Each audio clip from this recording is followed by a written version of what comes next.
In an ever-evolving digital landscape, for your business to thrive, you must adapt or die. Welcome to Marketing in the Age of AI, the podcast helping you harness the power of AI and marketing tools to revitalize and grow your business. And now here's your host, marketing expert and author of Authentic Marketing in the Age of AI, Emanuel Rose.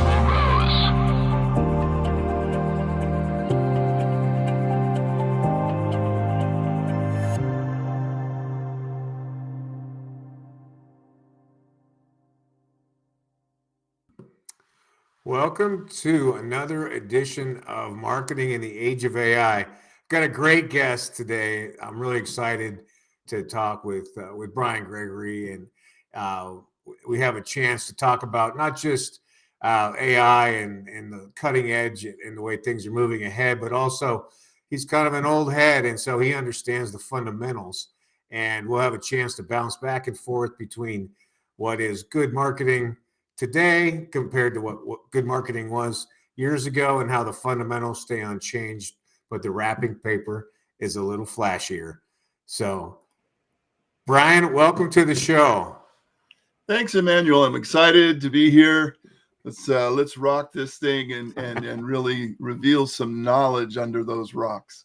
So your background is in advertising, what we call traditional advertising, isn't it?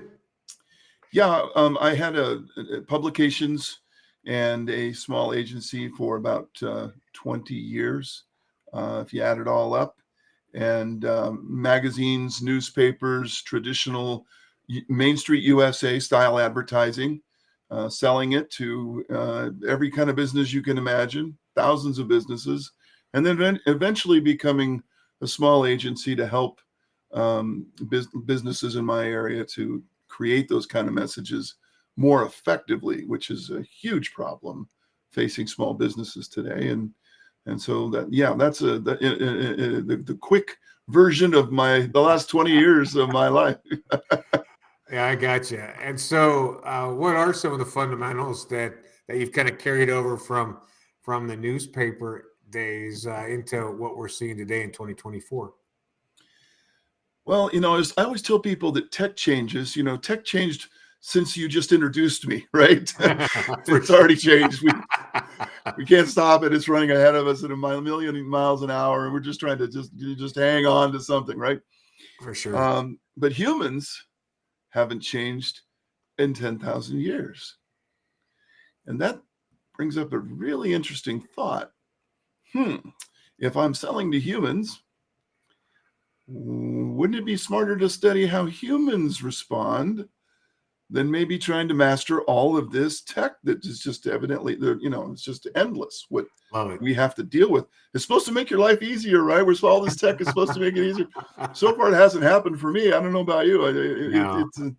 It's more to manage, more to learn, more to remember, more to explain. And what I think is probably a lost art is realizing that humans are really just emotional beings. And if you want them to buy something, or if you want them to move to the left or click the button or whatever it is you're hoping to get them to do in your business, there will be a human reason why they do it. It'll be a human emotion. And you can target them all day, and we can analyze data, and we can figure out where they live and what they eat and what they might want tomorrow. But if you don't have an emotional message for them when you get up to bat, when they finally see you or your ad or your video or whatever it is you're communicating with, you'd be very wise to know what motivates humans to say yes. And that's what our whole company is based on. And that is what I would tell you is one of the lost arts that we're trying to make sure becomes one of the fine arts of marketing. It's beautiful. I couldn't agree with you more. And the human to human connection is the most critical part of this, and it has not changed, right, since the food stall days of being in the agrarian times all the way to now. I think the one thing that has changed is that the tools that we have sometimes make it really difficult to bring the humanity back into it. And we see so much bad marketing right now, right? The spray and pray style marketing, because people have these tools and they don't know how to use them. Yeah, tools are wonderful, but it's a little like bringing the caveman into Home Depot. What's this poor guy going to do with all these tools? We have the same emotional toolbox as Caesar, Mozart, Da Vinci, Socrates, Shakespeare, people like that. We remember their brands to this day because they mastered them. They mastered the emotions of the people around them. Thus, they became great. And as close to anything we could call a brand today, Caesar was a brand. I think you could safely say that. Yeah, for sure.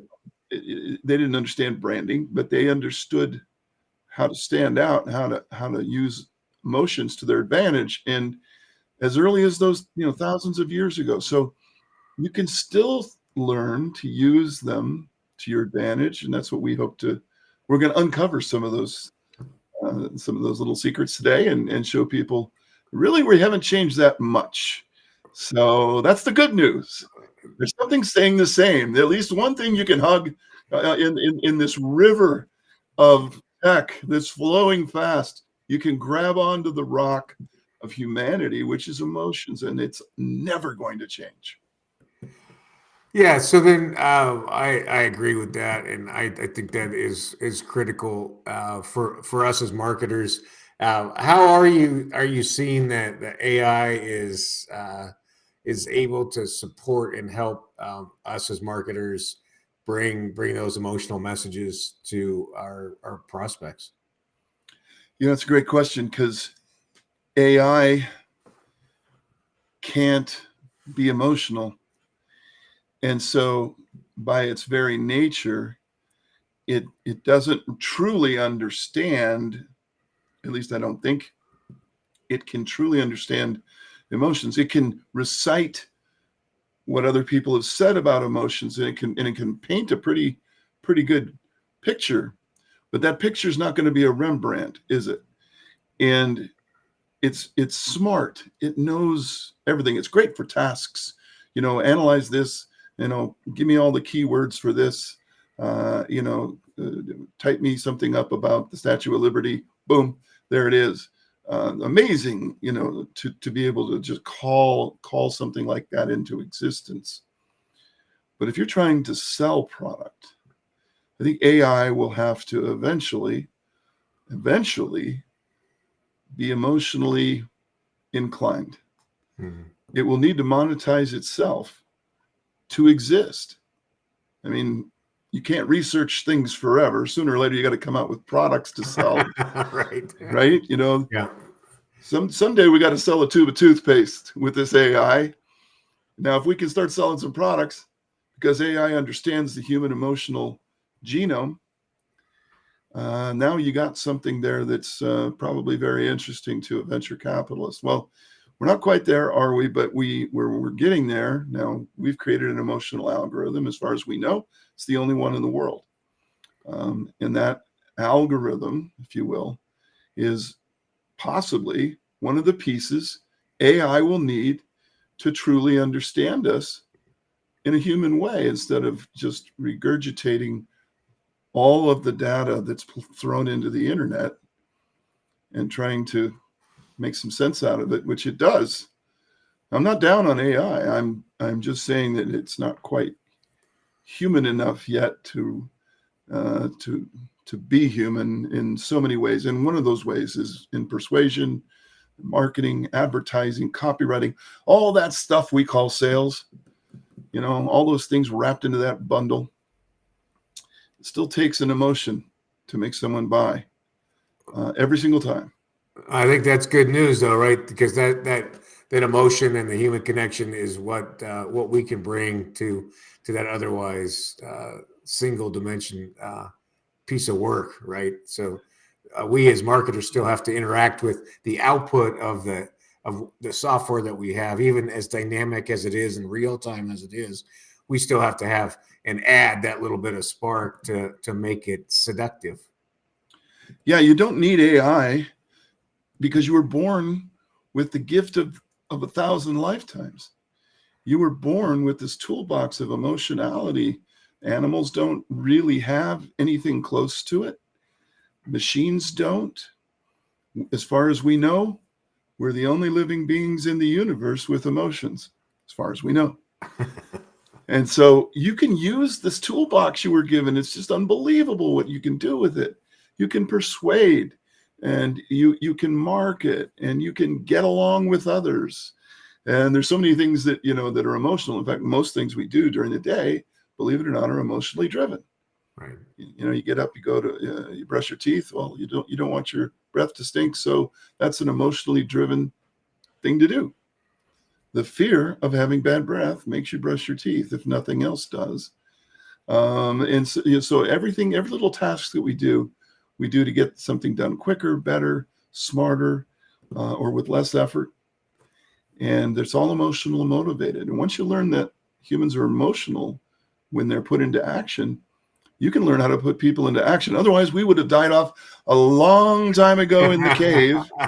We never would have had enough emotion to stand up and walk outside the cave. We would have just died there. Yeah, right? Just in a cold, huddled mass. That would have been a quick movie. Yeah. Well, the Yes suite of products are an impressive suite of products, and continually growing, which is what I really appreciate about your company, is that you guys are truly innovators, and every time we talk, there's another thing on the horizon. So why don't you break in and let's talk about the newest product that you put together, which is your chatbot. Oh yeah, we just came out with we call him YesBot. So everything tends to be named Yes. We have Yes products running around loose without nets. And the latest one is YesBot, which you'll find at freeyestest.com, which is where you can take your Yes test. And I know we'll be talking about that. And we wanted this little bot to be next generation AI. We wanted, how chatbots are just sometimes so frustrating, right? It's almost like those push button systems where you push one for this, push two for that. You can't, you can never get to where you want to go. And you're talking to a chat bot that has about the same level of intuition most of the time. And people say, I don't like chatbots because, well, let's face it, they don't really chat. Ours chats. Ours talks to you as if it's known you for 30 years. Ours has a sense of humor. Ours makes jokes out of insult. You can insult our bot. He'll come back with he won't insult you back, but he'll come back with a funny response, because we want people to enjoy the test experience that's coming ahead for them. And we thought it'd be fun if our bot was fun. And so we kind of broke the mold. I haven't seen anything like him. And it's a lot of fun. And sometimes I just sit there and I talk to the bot and I ask it the craziest questions on earth just to see what he'll say. So yeah, we just added that to our lineup, and it's super cool. And what have you seen as far as people interacting with it, and efficacy of it, and what are you seeing in terms of sort of results, right? Yeah, well, we programmed it, first of all, if you have a legitimate question, like how long will the test be? He'll say something like, it's 5 minutes less time than it takes to get a Starbucks coffee or something like that, right? Right. I mean, he gets right to the point. He'll answer your questions if your questions are about the test. But if you want to know trivia about Gilligan's Island or something, and you want to just go off topic, well, that gives him permission to be a little more interesting, because he's not trying to talk about the test anymore. Right. But the interesting thing about the bot that you'll see is he's an unbelievable salesperson. At the end of every conversation, he says, "So, when are we going to try that yes test? You ready to go?" He brings it right back to center, because that's what we want. And in your company, you'd want a bot that would be able to delight the customer and then get right back to business. Let's get back to what I'm here for. I love it. And so it does work out pretty well. And if you need a bot like that, you can get in touch with us. We'll show you how to get one for yourself. And remarkably inexpensive, but it will make you money. And in the construction of it, did you guys build your own GPT, or did you attach to one of the existing ones, or what's the little bit of the back end about it? Yeah. I had given up on the bot because we knew people were landing on the test page. Well, we couldn't be quite sure, how many of them are even bots to begin with. You never really know. Right. And we weren't sure how many people might look at the test page and go, do I want to take a test? I don't know. Some people have a negative, the word test, right? Yeah. And so we wanted to make sure that the maximum number of people would fall into the test as possible. And so we had to make him fun, and we contracted with a company to create this.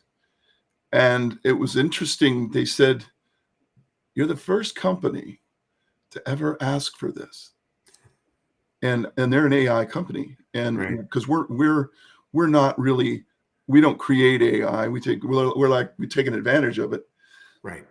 And but they said we were delighted to take this on as a task because most people just want the bot to do boring things. Yes, no, yes, sir, no, sir. Here's your answer, sir. And you said, no, I want a stand-up comic that can give you the answer and make you smile. Yeah, I love it. It's funny. It's different, and I recommend everybody who takes the yes test that they at least have a little quick chat with our bot before they do it.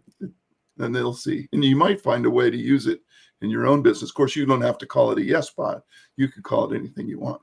Yeah, I love it. And so this is an adjunct or the salesman for the yes test to get business owners to understand their brand better. So tell us a little bit about the yes test. Yeah, the yes test is as I mentioned earlier, it's based on the 15 emotions that have sold everything on planet Earth. And we have the algorithm that those 15 emotions are a big part of. What we did is we studied the last 100 years or so of advertising, but we only studied the winners, the biggest winners in advertising. So when you only study the winners, you don't have to look at nearly as many ads, right? Because most ads are not winners. And when you study the winners, here's what happens. You start to notice a pattern. You start to see a formula. You start to see the same things happening again and again for this brand, and now this brand, it worked again. And you start to see sort of something that is repeatable, almost as if it was formulaic, which a lot of creative people don't like that word because they want to feel that they are completely creative in their process. And I will tell you that you will be, but you will be. What we show you is the formula that you should be creative with, instead of just picking something randomly out of the air. We know what's worked for the last 100 years. We found there's 15 emotions, and that's it. That's what's in all the winners. So all you have to do is copy some of those formulas that have worked for similar brands to you. Whatever you do, there's similarities. And it came down to 15 emotions. So in other words, it's not just I'm a plumber. If you ask 100 plumbers if they're any different than the other guys in town, they'll say, oh yeah, I'm way different than those other guys. So even in something as simple as unclogging a drain, plumbers all think they're different. Of course. So when you take the test never asks you what you do for a living. It has no idea. It takes about 5 minutes. It's true, false answers, totally simple to do, but it's learning what you are emotionally to the client so they'll say yes to you. That's why we call it the yes test. Nice. It shows you why people will say yes to whatever it is you do. And as you're answering the statements, true or false, you're showing us in the algorithm which of those emotions apply to your brand. So it's the only test of its kind in the world. We're the only test that can emotionally analyze a brand, to my knowledge. So it's really cool. I haven't heard anything else even remotely like it. Lots of things for individuals and for our psyches. Am I an ENF or whatever that is, but not for brands. So that's pretty awesome. Yeah, it's kind of like a personality test, but not really. I know you've been through it. It takes 5 minutes to realize I've been doing this wrong for how many years? It's kind of, when you hear it explained so simply to you, you realize, wow, I was making this harder on myself than I ever needed to. We're smart people. We always tend to want to make something smarter. Yeah. It makes us feel good to do that, right? But it really should be made simpler and perhaps even dumber. Because to give you 3 examples, Skittles, can we really taste the rainbow? I don't think so. Is Red Bull give you wings? Right. I don't think so. And I think in a court of law, we could prove that Lucky Charms are not magically delicious. I think we could do it. Yeah. So, these things exist emotionally. They sell product. All the biggest brands sold emotionally. All the smallest, most unsuccessful companies in the world are selling logically, right. Using the conscious brain to analyze and pick at it until there's nothing left. That's what your conscious brain's job is to do. It's like your big brother. It makes sure things are safe, and it helps keep you from playing on the freeway and touching fire. But your subconscious mind is where the decisions are made, and that's where the credit card of your brain is stored. And that's the brain you want to be talking to. The yes test shows you how to speak emotionally to your customers so they buy.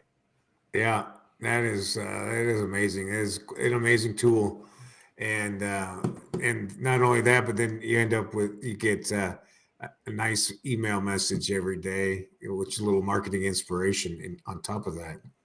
Yeah, we surprise you after the test.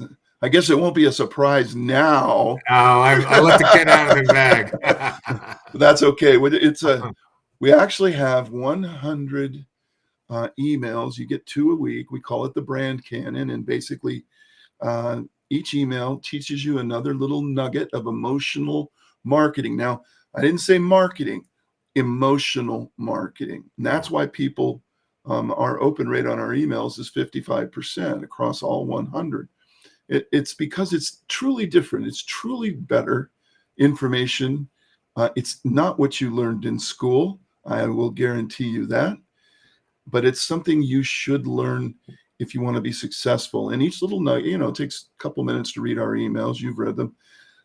We either show you some cool emotional tactic or something a brand did that was perfectly emotional and catapulted them into fame. And you can learn from watching the big brands, because I guarantee you, when they're spending $1 million per commercial, they're going to get closer to right than we are. We're down here in the trenches, just, winging it, just making stuff up. And not all the big agencies have been successful on far from it. Right. As I said, most ads are not. But when you get one that is, you have to look at it and go, okay, something magic just happened here. We didn't change the product at all, and all of a sudden everyone's buying it. Yeah, we just told a better story. Yeah, something just happened. Yeah, we better look long and hard at what's in this, what feelings this ad is creating, because therein lies, at least for that company, a secret. And a lot of companies never change their ads once they get a home run like that. Right. You still see the Marlboro Man. Now, that was formerly one of the worst selling cigarettes in the entire United States. They couldn't figure out why. It was just as good as anything else at the time, but they were not moving, and turned into the number 1 brand in the world as soon as they changed the ad. Now that's pretty amazing.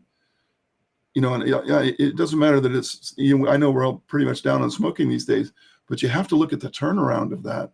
Yeah. 30 years of nothing. Right. To the number 1 brand in the world, and the ad is still working. Yeah, because it taps into that iconic feeling of freedom in the Wild West, and everybody wants to be that cool cowboy on the hill, right? Yeah, the admiration archetype is part of one of the 15 that we identified. That feeling of, I want, look at that guy. I want what he's got. He's got life handled, that guy. Look at him. He's the guy. He doesn't have a care in the world. Yeah. And he's in beautiful country, and their whole goal was to get you to switch, come to Marlboro country. In other words, switch over to this, when they knew everybody smoked something at the time. This is back in the 50s. Yeah. So, they didn't know everything about smoking that we know now. And they were just basically saying, try this one. You'll be more like the hero, the cowboy, the man's man, the guy who's got it handled. And the odd thing was women were attracted to that ad as well. Absolutely. Yeah. And they started smoking Marlboros too, which nobody complained about at Philip Morris, I'm sure. So yeah, it's amazing how you see these pivot points, and you see where Geico changed, you see where Apple changed, you see where FedEx changed, you see where Nike changed, you see all of these companies that people who are in the marketplace now, especially if you're under the age of 30, a lot of people assume these companies were always successful. Right. They don't know that most of these companies were dangling in the bankruptcy category, just dangerously close to going under when they finally hit the formula, the ad, the message that changed their whole game forever. And if had they not found it, they probably would have gone under because they weren't resonating with the population. The emotions they were putting out weren't the emotions the people wanted to feel to buy the product. So that's all you have to have is the emotional state matching what the customer wants. You give somebody what they want. What do? They buy. Right. It's that simple. But figuring that out, it took us 7 years to design the algorithms for their 5-minute test that you'll take for free online at freeyestest.com. And it took us 7 years to figure out those algorithms, and a lot of money and a lot of time, and a lot of algorithms didn't make it. A lot of little dead algorithms along the way. I'm sure they perished in the trash can because they couldn't do what you experienced when you took your test. And, the Yes Test is it's an amazing resource, and it does give it's an exhaustive review of the brand and how to use the correct tools and how to implement some changes and have better effect from it. So it is one of a kind marketing experience. Thank you for business owners. Yeah, I think it is truly remarkable and a very innovative solution. And it's free. Well, that's free, what else in the world is free, huh? It's fast, free, fun, and easy. I mean, what else do you want? Again, if you give people what they want, they will say yes to you. Yeah, they have to. And so we knew that the test had to be free.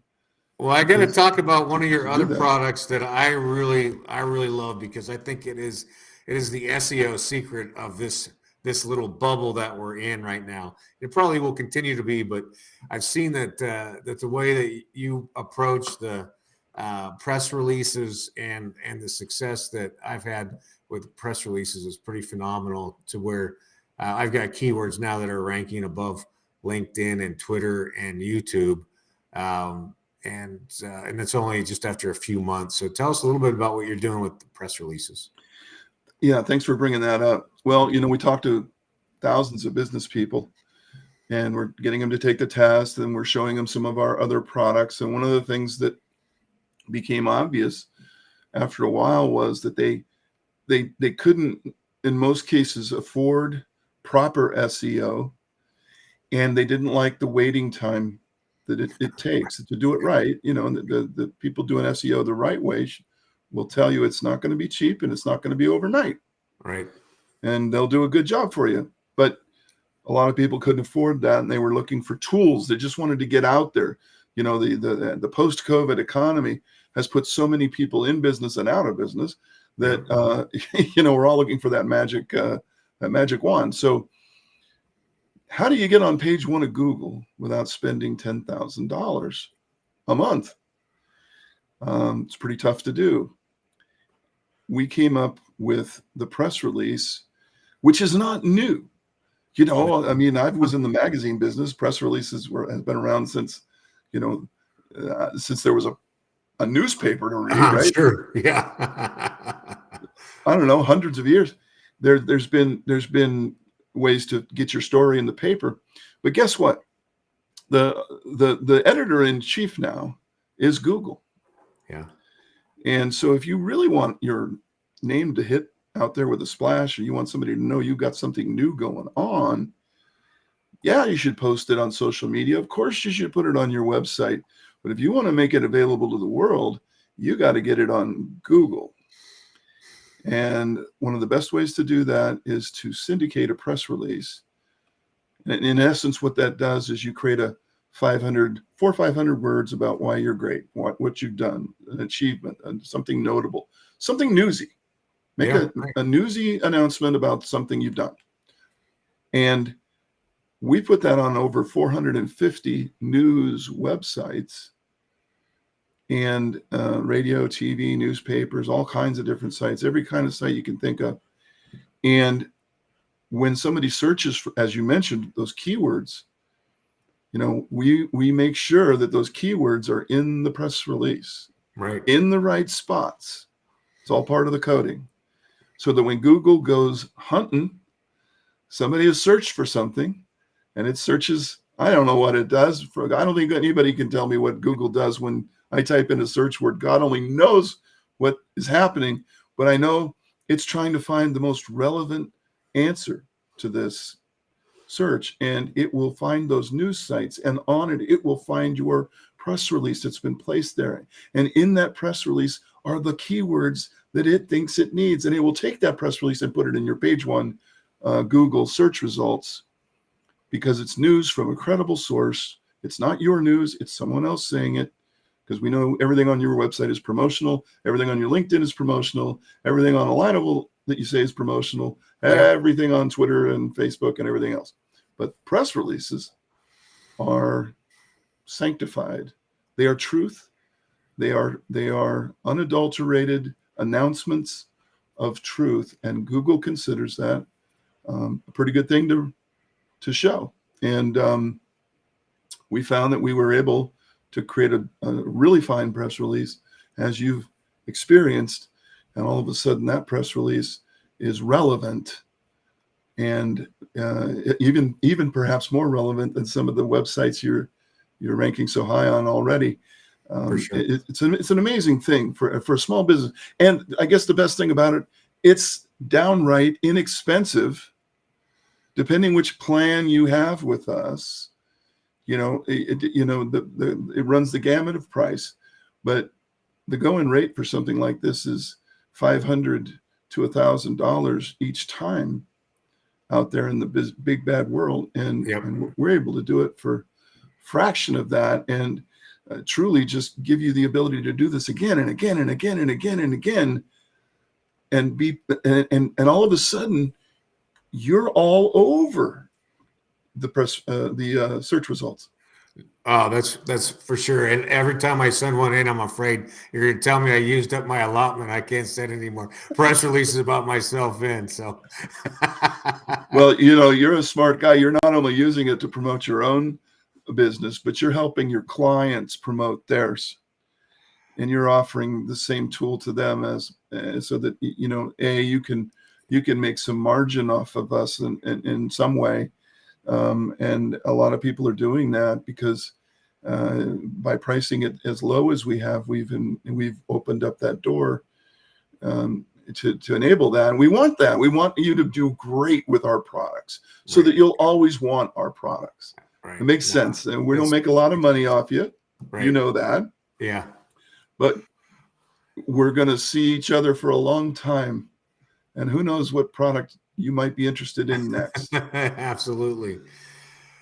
Well, good. We're coming up to the end of our time. I'm just wondering what's kind of on the near-term horizon for you guys, and what can we expect in terms of helping marketing professionals get the word out?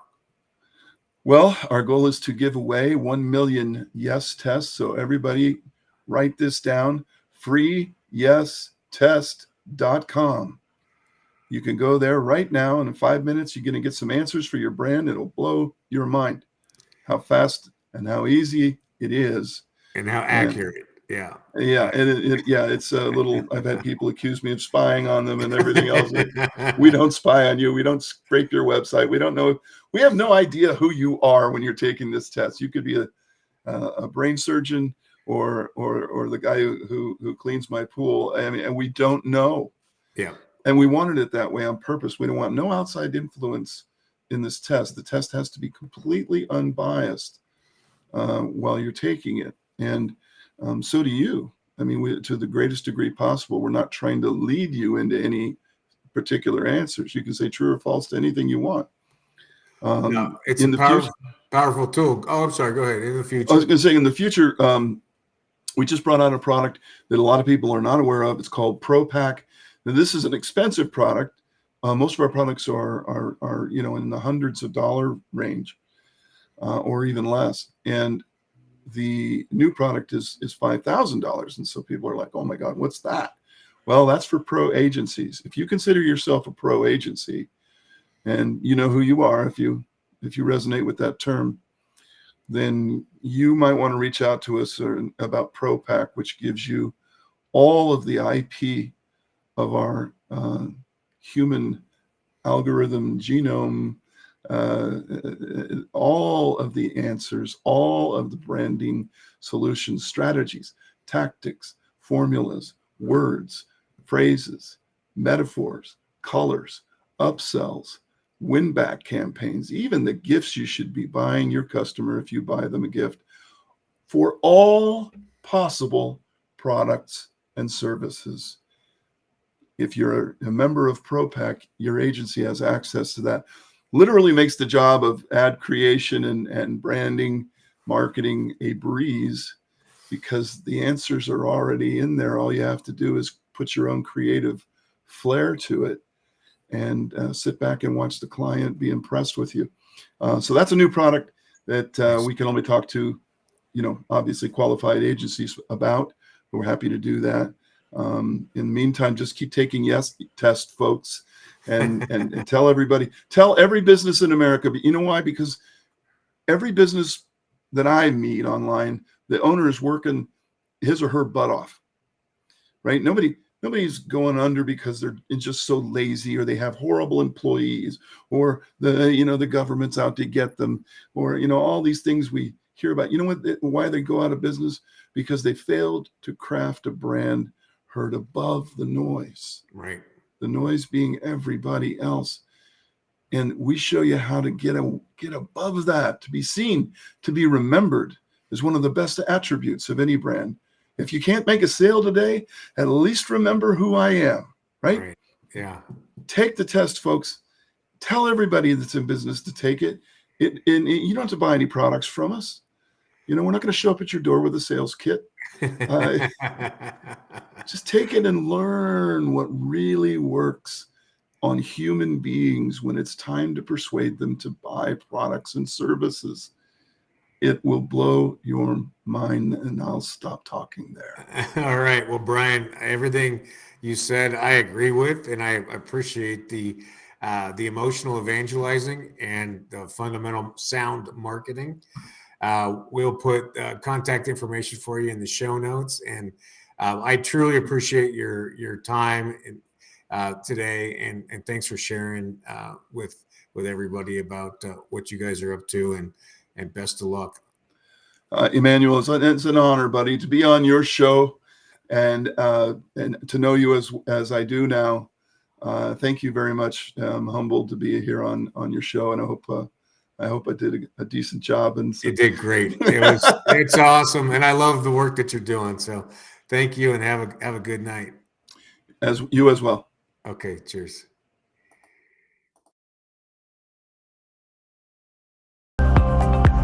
Thanks for listening to Marketing in the Age of AI. Be sure to subscribe wherever you heard this podcast so you never miss a future episode. Your copy of Authentic Marketing in the Age of AI is available at Amazon.com or EmanuelRose.com. You can also connect with Emanuel on LinkedIn. Thanks again for listening, and we'll see you next time.